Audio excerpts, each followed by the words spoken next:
When these two girls went for their school interview at Bombay International, they asked them that, who's your father? They said, what's your father's name?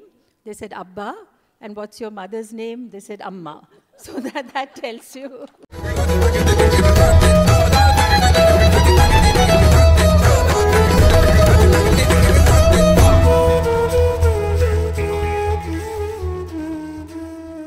You know, a lot of the time, between bringing them up, you were also, acting, and you had a whole world. Yet you were able to create an environment for them which was very safe and very secure and very ordinary. Was that a purpose that you all set out to do? I don't think so. I don't think you can plan much like this, you know. You can't say, of course you would like to, but everything is not in your control.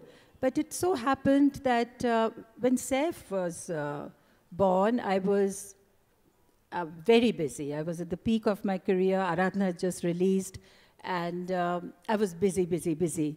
But when the girls came along, I was not that busy. And of course, that was before the cell phone and everything, so it was very difficult.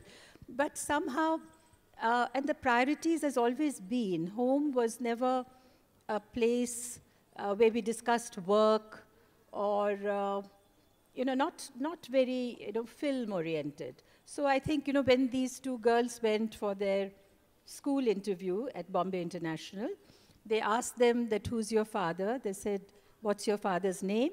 They said, Abba. And what's your mother's name? They said, Amma. So that tells you.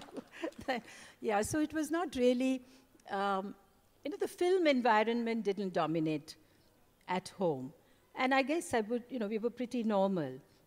And also she being the last, I think I made less mistakes. And I was able to enjoy their growing up. Saif, I missed everything. Like I somehow managed to get the milestones, because I was working 7 to 2, 2 to 10, and it was crazy. But in their time, I was able to participate in their school events, and at least with Soha, she has always involved me in all her firsts, like when she went to university, her school, and anything that mattered to her, she would share. So she was very inclusive, unlike the other two. Like Sabaz, I wasn't even allowed to enter her college. I had to, really, she wouldn't say, no, you're not. And when she went for her GEM institute, she was undercover, like nobody knew she was Sharmila Tagore's daughter.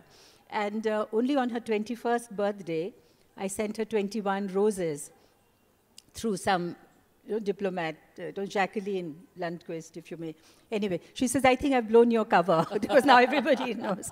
So they were very, they wanted to do it on their own.